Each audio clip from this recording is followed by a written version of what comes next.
The streets were alive with the spirit of Halloween. Pumpkin lights twinkled in windows, cobwebs adorned fences, and the unmistakable scent of candy drifted through the air. Laughter echoed down the block as families and neighbors gathered for the annual Halloween block party. Children in a dazzling array of costumes ran between the houses, their excitement palpable as they darted from one front door to the next, bags held out in anticipation of the next piece of candy. The usual quiet of the suburban neighborhood was replaced with the chaos of this one night, a night dedicated to celebration, mystery, and fun. The homes were adorned with orange and black streamers, paper bats fluttering from trees, and skeletons hanging eerily from porch beams. At the center of it all, the street was lined with tables offering everything from caramel apples to hot cider, each station more festive than the next. Music played softly from a nearby speaker, a mix of spooky tunes and classic Halloween hits, creating the perfect backdrop for the night. Among the throngs of excited kids, one teen girl stood out. She wore a sleek black dress that shimmered under the streetlights, her face painted pale with dark eye makeup and blood-red lipstick. Her costume was that of a vampire, complete with realistic-looking fangs that caught the light as she smiled. She was laughing with her friends, twirling her fake fangs in her mouth as she tossed candy into her bag. Her friends, dressed as witches and ghosts, giggled around her, excited about their costumes and the evening ahead. For a brief moment, everything felt like it was exactly how it was meant to be, a fun, carefree night filled with nothing but laughter, fun, and the magic of Halloween. From the edge of the crowd, Karen, the neighborhood HOA president, stood off to the side, arms crossed, her sharp eyes scanning the festivities. She wasn't participating, not like the others. While everyone else enjoyed the party, Karen's gaze moved over the crowd with a sense of discomfort. She was dressed in a conservative outfit, nothing festive, and her stance alone set her apart. Her eyes narrowed as she observed the children running past her, too carefree for her liking. As the noise and laughter grew louder, Karen shifted her focus, her eyes locking onto the teen girl dressed as a vampire. Her grip on her purse tightened slightly, but she didn't move. She didn't approach the girl, but there was a subtle unease in her posture. She tilted her head slightly, watching the teen girl closely. Something about the fangs, and the look of enjoyment on the girl's face, made her feel a sense of discomfort, something she couldn't quite place. The party continued around her, the energy growing more festive with each passing moment. Yet, Karen remained at the edges, her eyes darting back and forth, watching with a mixture of concern and suspicion. She didn't like the idea of people spreading things that didn't belong in her neat, orderly neighborhood. And this strange, supernatural display, was one thing she couldn't quite wrap her mind around. The laughter continued, but Karen couldn't shake the feeling that something wasn't quite right. It was as though, despite the joy of the evening, there was an underlying current she didn't trust. Her gaze lingered on the teen girl for a moment longer, her suspicions growing. Everything seemed perfect, but in Karen's eyes, there was always something to be concerned about. The block party continued, the sounds of revelry all around. But for Karen, something was starting to feel off. The night had only just begun, but already, her unease had taken root. The stage was set. And the trouble, she was beginning to feel, might already be on the horizon. The energy of the Halloween block party swirled around Karen like an uncomfortable gust of wind. Laughter and music filled the air, but Karen couldn't shake the odd feeling that gnawed at her. She stood near the refreshment table, her arms folded tightly across her chest, her eyes darting over the crowd. The party was meant to be fun, but for Karen, it felt more like a chaotic, uncontrolled mess. It was loud, disorderly, and filled with what she perceived as too many people, pushing the boundaries. Her gaze swept over the kids running past her, reveling in their costumes, chasing each other, and shouting with joy. But there was one in particular that caught her attention, a teen girl dressed as a vampire, her pale face framed by dark makeup, a striking contrast to her bright, animated demeanor. Karen's eyes locked onto her, and a knot began to form in her stomach. The teen girl was laughing, her fake fangs glinting under the streetlights. She was playfully showing them off to her friends, who were also in costumes, but Karen couldn't focus on them. Her eyes kept coming back to the fangs. They looked too real, sharp, pointed, and unnervingly authentic. As the girl grinned, showing them off, Karen felt a small tremor of discomfort ripple through her body. "What kind of costume is that?" Karen muttered under her breath, her lips barely moving as she scanned the girl from across the street.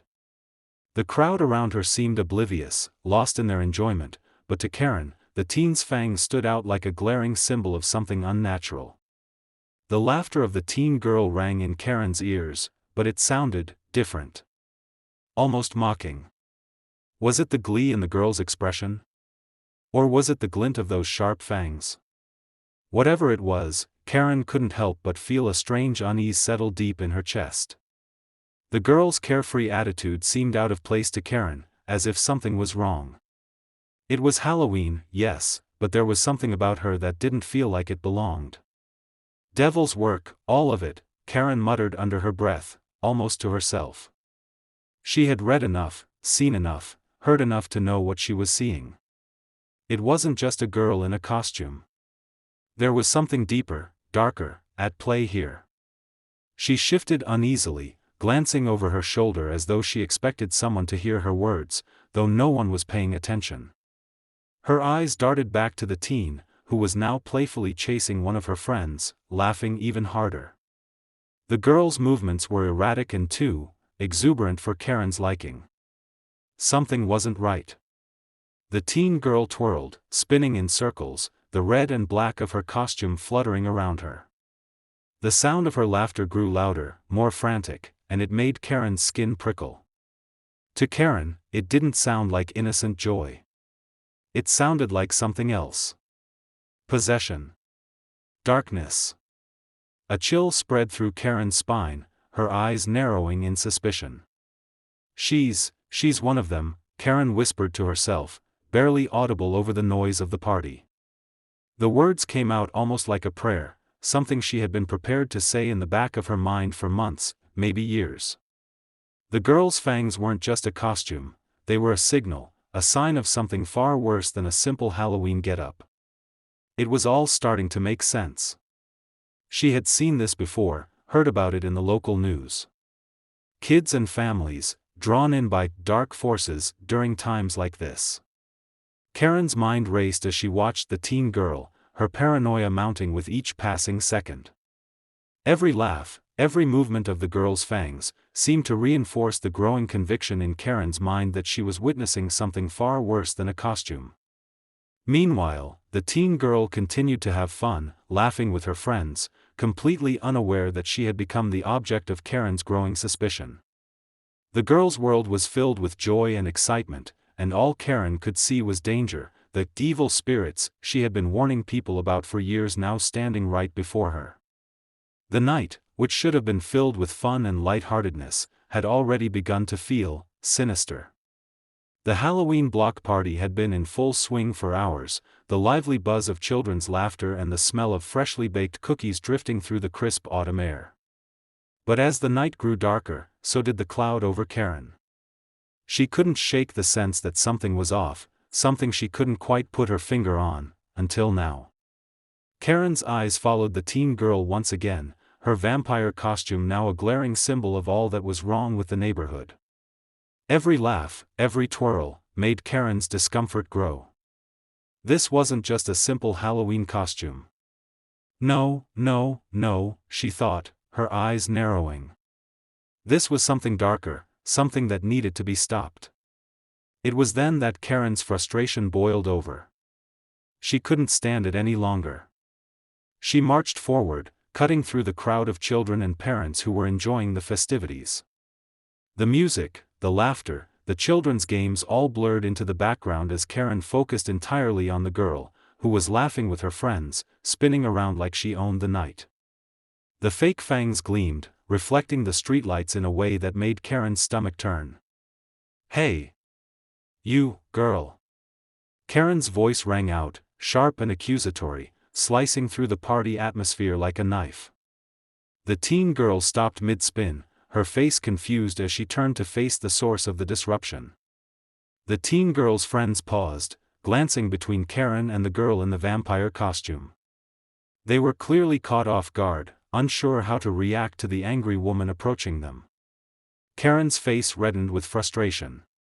"What do you think you're doing, wearing that thing?" she spat, her finger jabbing in the air toward the girl's fangs.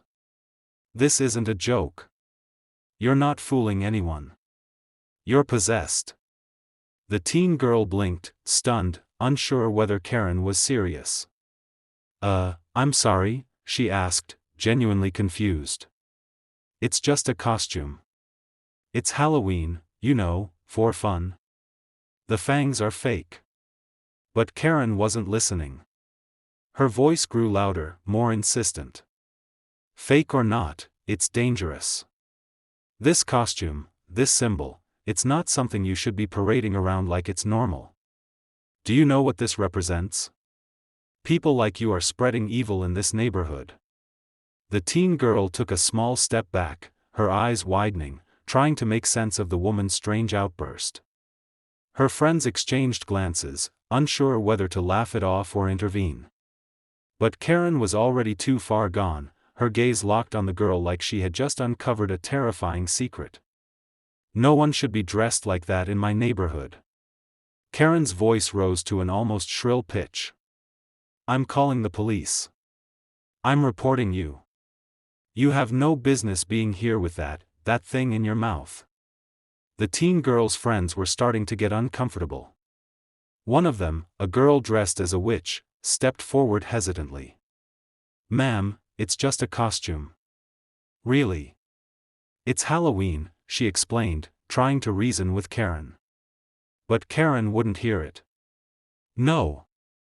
It's not just a costume," she shouted, her face contorted with a mix of fear and anger. "This is exactly the kind of thing that's ruining this neighborhood. We don't need evil lurking around here, and I won't stand by while it spreads." Her voice cracked with hysteria, and more neighbors began to take notice. Heads turned, eyes narrowed. Some parents shifted uncomfortably, unsure of how to intervene. Others watched in disbelief, exchanging glances. What was happening? Was this woman serious? The teen girl, now visibly shaken, stood frozen. "I don't understand.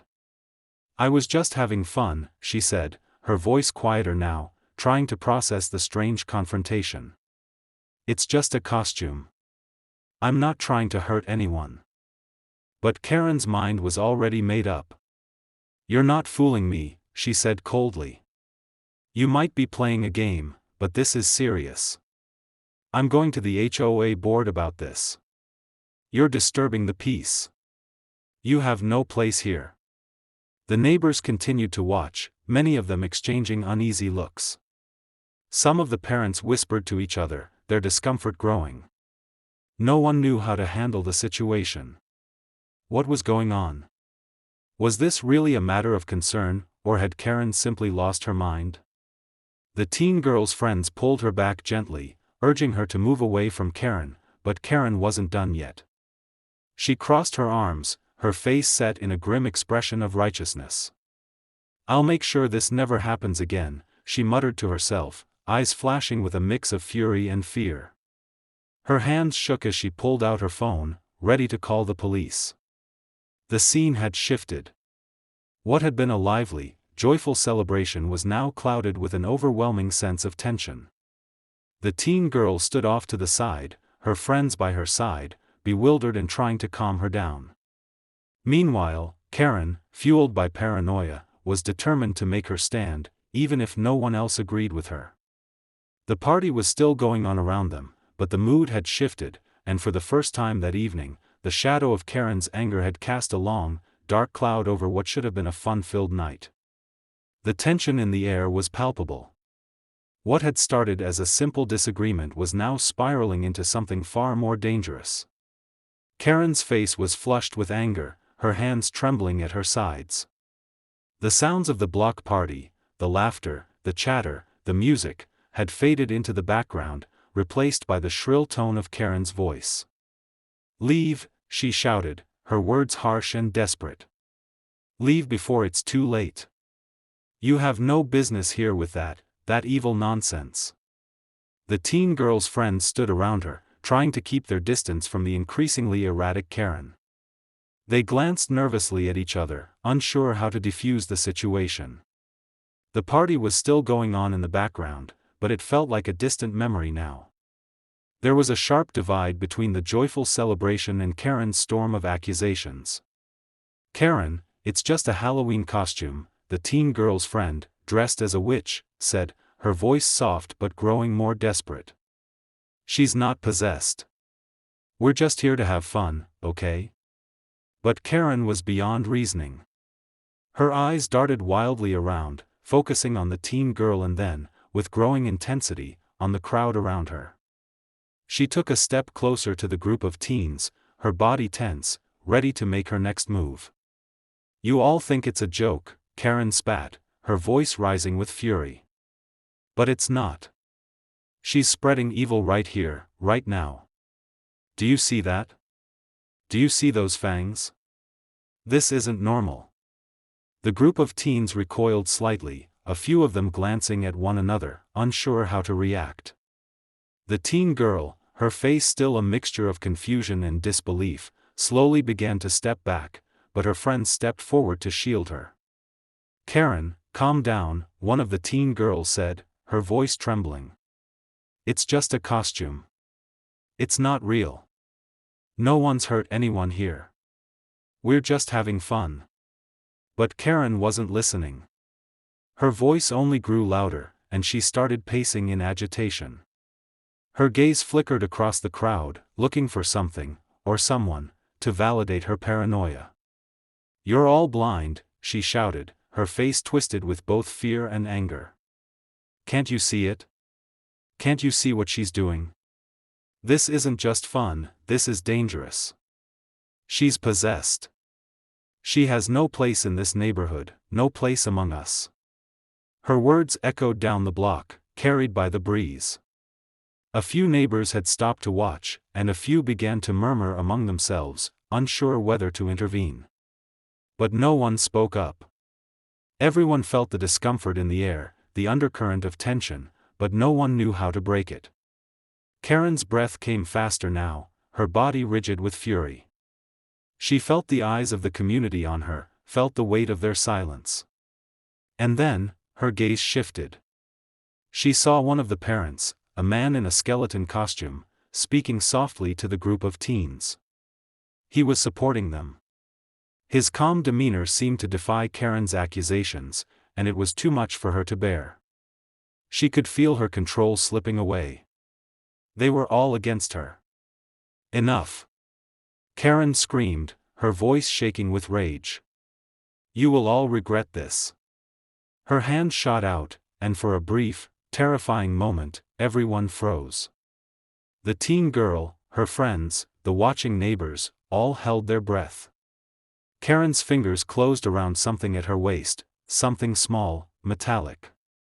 She yanked it free and held it out in front of her, her hand shaking. It was a gun. The realization hit everyone like a freight train. The crowd went silent.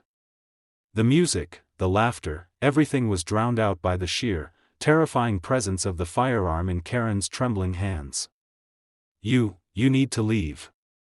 Now. Karen's voice was shrill, laced with panic. Get away from her. I'll shoot if I have to. I swear, I will. The group of teens recoiled, stepping back, eyes wide with terror. The teen girl's hands flew to her mouth, her friends pulling her behind them, trying to protect her from the out-of-control Karen. You're insane, one of the teen girls yelled, her voice cracking with fear. Put it down, Karen. You're scaring everyone. But Karen's eyes were wide with fear, her body shaking uncontrollably. She's possessed. She's dangerous. You don't understand, she has to leave. The neighbors who had been watching were now frozen, unsure whether to intervene or run for safety. Some were already pulling out their phones, dialing emergency numbers, but Karen's grip on the gun remained firm. I'll do it, Karen whispered to herself, her voice trembling. I'll stop this before it spreads any further. Her finger hovered over the trigger, the gun trembling in her hand. The world around her seemed to collapse into silence, the festive party turned into a scene of dread. Karen's mind was racing, her thoughts twisted with paranoia and fear. This wasn't just about a costume anymore. In her mind, this was about saving the neighborhood, saving everyone from what she believed was evil. But in reality, the situation had spiraled beyond her control. The gun in her hand wasn't a solution, it was a symbol of the dangerous delusion that had taken hold of her. As the crowd continued to watch in horror, it was clear that something had to give. No one knew who would act first, but they knew one thing: this Halloween block party was no longer a celebration. It had become a battleground. The air was thick with tension, suffocating and still, as if the entire block held its breath. Karen's hands trembled violently around the gun, her face pale and contorted with a mixture of panic and conviction. The sound of her own heavy breathing was the only thing that filled her ears, and yet, all she could see was the teen girl in the vampire costume. The girl's laughter, once innocent and carefree, had been replaced by confusion and fear, her friends pulling her back, trying to shield her from Karen's wrath. But Karen couldn't stop. The words that had consumed her mind, evil, possession, danger, echoed louder than any of the voices around her. Stay back! Karen shouted, her voice trembling, hoarse. The gun, shaking in her grip, was pointed towards the ground, but it didn't take much to know that it could change direction in a heartbeat. The teen girl, tears now streaming down her face, backed away slowly. She raised her hands, palms open, trying to signal her innocence. Karen, please, she begged. This is crazy. I'm just in a costume. It's not real. But Karen wasn't listening anymore. She had already made up her mind.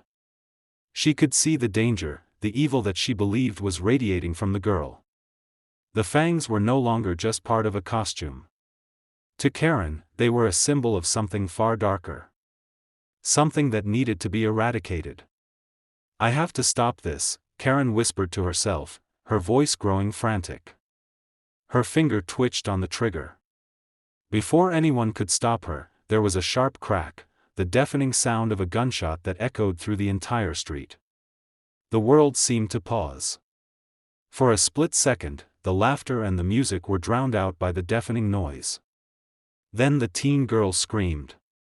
It was a sound of raw pain, sharp and gut-wrenching, the kind that cut through the night like a knife. She collapsed onto the pavement, clutching her leg, her eyes wide with shock and disbelief. The neighborhood erupted in chaos. Call 911. Someone call 911, people shouted, their voices frantic and disbelieving as they scrambled to react. The air was filled with frantic movements, people running in every direction. Parents grabbed their children and rushed to find safety, while others hovered around the girl, trying to help, trying to stop the bleeding. Karen stood frozen, the gun still gripped tightly in her hand, her eyes wide and vacant, as though she couldn't process what had just happened. She stared at the girl on the ground, her mouth moving as she muttered incoherently, she was possessed. I had to stop her. I had to protect everyone, the teen girl's friends screamed in hysteria, pulling at each other as they tried to help her. One girl, dressed as a witch, knelt beside her, trying to keep the wound elevated and pressure applied to stop the bleeding, but her hands were shaking uncontrollably. Please. Help her, the witch cried, her voice choked with emotion. The teen girl's father, who had been standing at the edge of the crowd, came running, his face a mask of terror as he saw his daughter writhing in pain on the ground. What happened? What did she do to her? He shouted, rushing to his daughter's side, his hands trembling as he tried to comfort her. I didn't mean to, Karen whispered, still in shock. The gun was still in her hand, but it was as if she didn't even realize she was holding it anymore. She just stood there, staring at the scene in front of her, her mind spinning with confusion and disbelief. She was going to hurt us. I had to stop her. Put the gun down, a voice shouted from the crowd. A neighbor, a man dressed as Frankenstein, had stepped forward, his face contorted with a mix of anger and fear. He reached out, slowly, carefully, as if trying to coax the weapon away from Karen's hand. "Karen, put the gun down." But Karen didn't hear him. She was lost in her own frantic thoughts, her words tumbling out in a jumble, each sentence barely making sense. "I had no choice. I had to stop the evil." Her voice was cracked, as if the weight of what she had just done was crashing down on her too fast for her to process. The air was thick with the sound of people crying, shouting for help, and the distant wail of sirens beginning to cut through the chaos.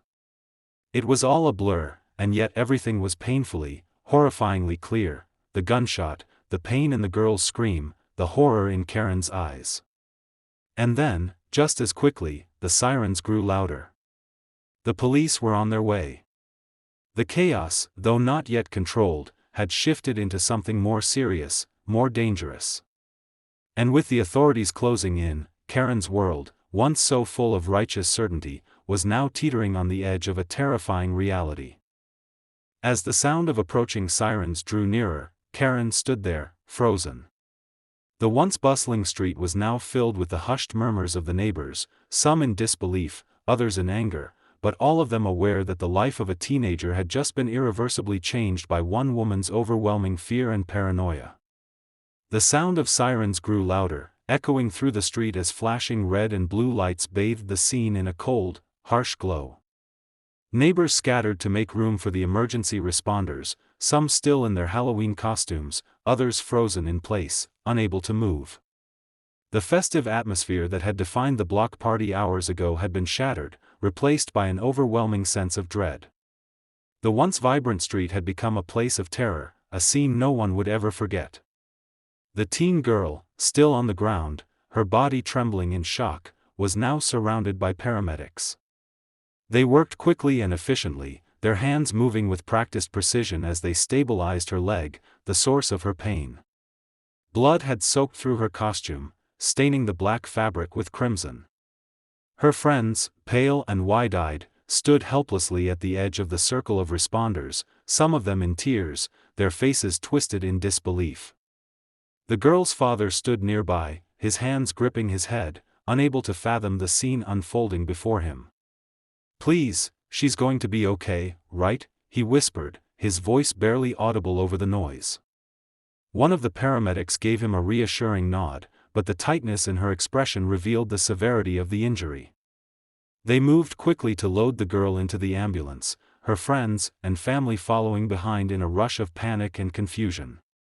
Karen, still standing in the middle of the street, was now surrounded by several police officers, her hands raised in the air as she was apprehended. She hadn't moved since the shot was fired, still holding the gun in a stiff grip, her face pale and slack with shock. Her lips trembled as she muttered to herself, she was possessed. "I had to stop her. I had to protect everyone." One of the officers took the gun from her hand, snapping her out of her daze. "You need to come with us," he said firmly, but Karen didn't seem to hear him. She stood frozen, her eyes unfocused, her words spilling out in a frantic stream. It was evil. She was evil, she had to be stopped. As the police began to walk her toward the squad car, her gaze flickered around, her eyes meeting those of the neighbors who stood in stunned silence, watching the entire scene unfold. No one knew how to react. Some looked away, unable to process what had just happened. Others exchanged glances, their faces filled with a mix of fear, confusion, and disbelief. Karen was placed in the back of the squad car, her hands cuffed, her face still stricken with the same wide-eyed fear. She seemed disconnected, as though the reality of her actions hadn't fully sunk in yet. The crowd murmured among themselves, some whispering about her increasingly erratic behavior in the days leading up to the incident, while others wondered aloud whether anyone had seen the warning signs before it was too late. Had they all been too blind to see her unraveling? Back at the scene, the community was left to process the horror that had unfolded before them. The HOA board members, who had been absent during the party, quickly arrived at the scene, their faces grim and filled with uncertainty. They gathered together in a corner, exchanging hushed words, unsure of what to say or how to handle the situation. This was supposed to be a night of fun, a time for the community to come together, but now it had become something they could never erase from their memories. As the ambulance carrying the teen girl sped off into the night, the noise of the neighborhood died down. The families that had gathered for the party stood in small, uncomfortable groups, processing the trauma of the evening. Some parents comforted their children, who had been frightened by the gunshot, while others stood in silence, unable to fathom the violence that had erupted in their peaceful neighborhood. The teen girl's family, visibly shaken, held a press conference the following morning. Her father, standing with his wife and their daughter's friends, spoke with a quiet but steady voice. "What happened last night was a tragedy," he said, his eyes heavy with emotion. "No one should ever feel unsafe in their own neighborhood, especially not over a costume. Karen's actions were unjustified and cruel, and we will not let this go." The community watched the press conference in silence, the weight of the event settling heavily over them. The teen girl, still recovering in the hospital, had been lucky to survive. But the mental and emotional scars would take much longer to heal. For the neighbors, the block party was no longer just a fun tradition. It was a reminder of how quickly fear and paranoia could spiral out of control. As the days passed, the neighborhood began to reconcile the trauma caused by the shooting. Some neighbors rallied together, forming support groups for those affected by the incident, while others began questioning how Karen had been able to slip through the cracks unnoticed for so long. Had they ignored the signs? Had they been too focused on the trivialities of HOA rules to notice her deteriorating mental state? Karen's arrest had brought the issues of safety, trust, and community into sharp focus. The neighborhood that had once been a place of peace and shared traditions was now divided, unsure of what to do next. As they tried to pick up the pieces, the question on everyone's mind was the same: how had it come to this? The morning after the shooting, the neighborhood was still in shock. The street, usually lined with children playing and neighbors chatting, now felt cold and silent. The sound of police radios crackled in the distance as investigators arrived, marking the beginning of an intense investigation into the chaos that had unfolded the night before.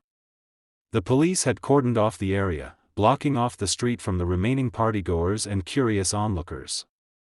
What had started as a joyous Halloween celebration had now turned into a scene of tragedy and confusion. Detective Sarah Jenkins, a seasoned officer with years of experience in handling violent crimes, was assigned to the case.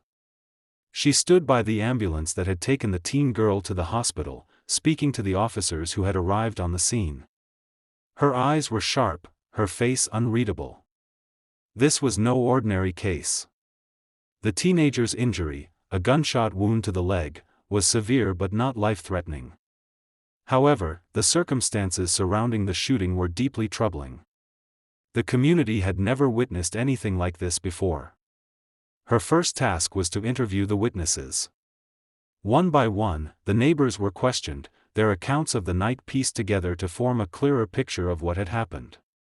Most of them were still stunned by the events that had unfolded. People who had once called Karen a friend, someone who had lived in the neighborhood for years, now struggled to comprehend how she could have gone so far. "I never thought she would do something like this," one neighbor, an elderly woman named Mrs. Dalton, said, wringing her hands as she spoke to Detective Jenkins. "She's always been a little particular, but this, I just don't understand." Another neighbor, Mr. Thomas, who lived 2 houses down from Karen, recounted his own experience. "She was always talking about weird things, like how the world was going to end, how there were evil spirits in the neighborhood. But we thought she was just eccentric, you know? A little paranoid, maybe." As the interviews continued, Karen's erratic behavior became a common theme. Neighbors spoke of her strange obsession with protecting the community and fighting evil, and how her beliefs had become more pronounced over time. Several people mentioned Karen had been increasingly withdrawn, avoiding social gatherings and isolating herself from others. She'd frequently make unsolicited complaints about strange activities in the neighborhood, accusing people of practicing witchcraft or speaking about spirits in hushed tones. 2 weeks ago, she came by my house and said my Halloween decorations were spreading dark magic, another neighbor, Mrs. Spencer, recalled, shaking her head. I thought she was joking, but now, I don't know. It feels different now. It feels like she really believed what she was saying. Detective Jenkins took careful notes as the pieces began to fall into place. While Karen's behavior had been odd, nothing had ever raised enough concern for the neighbors to take action. In hindsight, though, it was clear that Karen had been spiraling. The most troubling discovery came when the police reviewed Karen's past. They uncovered previous complaints filed by her, not just by neighbors, but by former colleagues, too. Karen had been a part of the HOA board for years, but it seemed her paranoia had always colored her decision-making. People who had worked with her described her as obsessive about rules, always looking for violations in the most insignificant places. She'd made accusations about her neighbors in the past, claiming that certain people didn't belong in the community, and even alleging that there were demonic influences in the local schools. As the investigation deepened, it became clear that Karen had a history of being triggered by what she saw as threats to her version of order and safety. But none of her accusations had ever been taken seriously until now. The realization sent a chill through Detective Jenkins. Had everyone ignored the warning signs, or had they simply dismissed them as eccentricity? Meanwhile, the teen girl's condition remained critical. She was in stable condition at the hospital, but her road to recovery would be long. Her family, heartbroken and shaken, had been by her side through every step of the process. They had learned the extent of the trauma she had endured, and though the bullet had missed any major arteries, the injury would leave permanent scars. The family, devastated by the events, had vowed to seek justice. They were not going to let this go unanswered. Their daughter had been minding her own business, dressed up for Halloween, enjoying a community event. She had never expected that her life would be threatened by someone who, until then, had been seen as a fixture in their neighborhood. They had hired an attorney and were already making arrangements to file for both civil and criminal suits against Karen. Karen was arrested and charged with aggravated assault and attempted murder. The charge of attempted murder shook the community, who couldn't fathom that someone so deeply integrated into their lives could snap so violently. Karen's history of paranoia and isolation was now being scrutinized, and the community was left to question how they had missed the signs. As the investigation continued, it became clear that this was more than a Halloween accident. It was the tragic culmination of years of unchecked mental health struggles, a silent decline that had gone unnoticed until it reached a breaking point. The neighborhood was left reeling from the trauma, unsure how to heal from such a violent breach of trust. People who had once been friendly and familiar now found themselves second-guessing everything they had known about Karen. How had they all missed the warning signs? How could they ever feel safe again? As the investigation pressed on, Detective Jenkins knew this case was only the beginning of a longer, painful journey for the community and the family of the teen girl. The tragedy of that Halloween night had shaken everyone to their core, and no one would ever be the same again. The courtroom was silent except for the rhythmic tapping of the judge's gavel. The bright lights cast harsh shadows over the proceedings, the tension thick in the air. Karen sat at the defendant's table, her face pale, her hands clasped tightly in front of her. Her eyes were hollow, lost in the reality of what had transpired. Gone was the woman who had once been a fixture in the community. In her place sat a woman who seemed defeated, disconnected from the world around her. She was no longer the paranoid HOA president. Now, she was simply a woman on trial for attempted murder. The prosecution's opening statements had been forceful, painting a picture of Karen as a woman whose unchecked paranoia had spiraled out of control. The prosecutor spoke of how Karen had been obsessed with her vision of order in the community, describing her escalating behavior over the years, the strange complaints, the bizarre accusations, the fear she projected onto others. They detailed the events of the Halloween block party, how Karen had watched the teen girl in the vampire costume, her suspicion growing with each passing moment until it consumed her. They argued that, on that fateful night, Karen had allowed her fears to overwhelm her, and that her actions had endangered an innocent life. In the courtroom, the teen girl's family sat in the front row, their faces etched with grief. The teen girl's father, a man who had never imagined his daughter's life would be threatened over something as innocent as a Halloween costume, sat with his head bowed. His wife, beside him, wiped away a tear, her hand clutching a picture of their daughter. She had been recovering slowly, physically, but the emotional toll had been immense. Their once normal life had been torn apart by Karen's actions, and it seemed there was no way to undo the damage done. The defense attorney, a sharp-dressed man with a calm demeanor, rose to speak.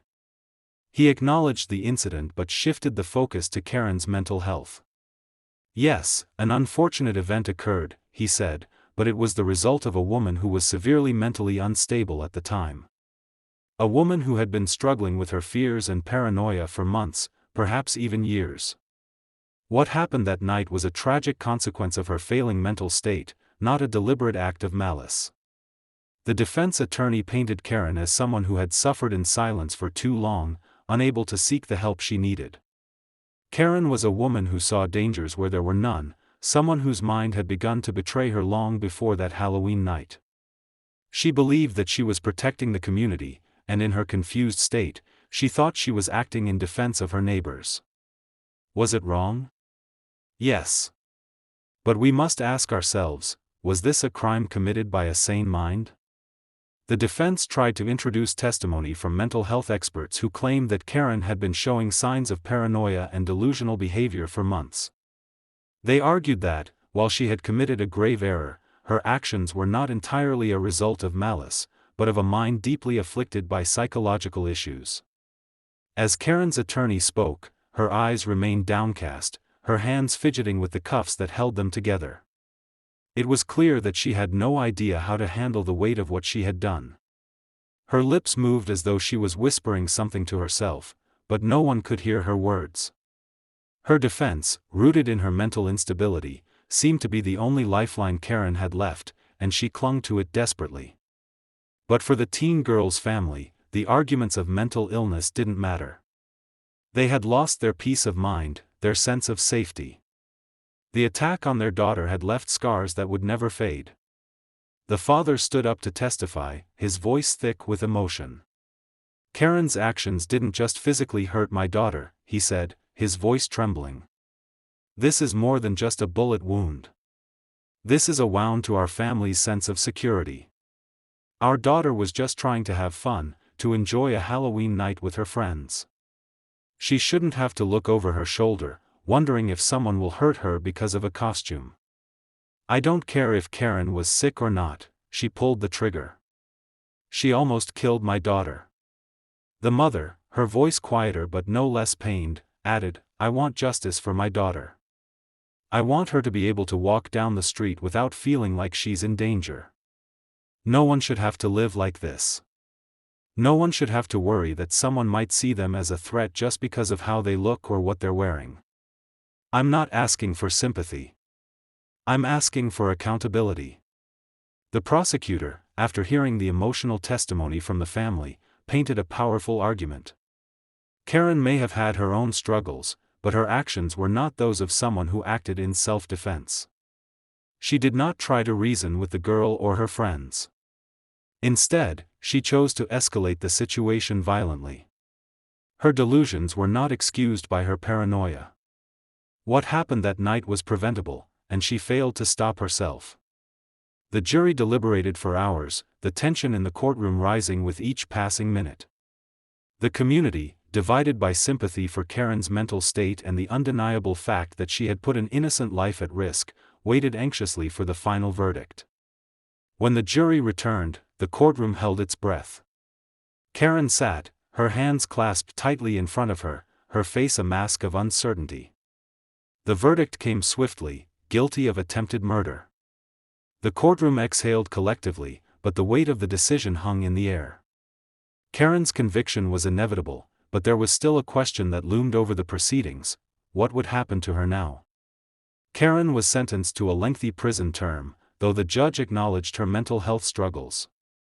The question of whether she should have been placed under psychiatric care instead of incarceration remained a topic of debate, even after the trial ended. The family, though relieved at the conviction, knew that no sentence could undo the damage Karen had caused. The road to recovery for their daughter would be long, and the scars, both physical and emotional, would never fully fade. No one should ever feel unsafe in their own community, especially over something as innocent as a Halloween costume.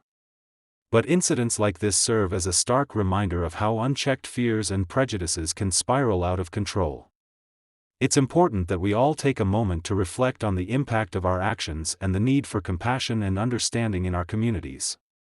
If you or someone you know is struggling with mental health, it's crucial to seek help before it's too late. Reach out to a mental health professional, talk to a friend, or call a support hotline. Let's work together to ensure that everyone can feel safe, heard, and supported. Join the conversation. How can we better support mental health awareness in our neighborhoods? Share your thoughts, and let's work together to build stronger, more compassionate communities.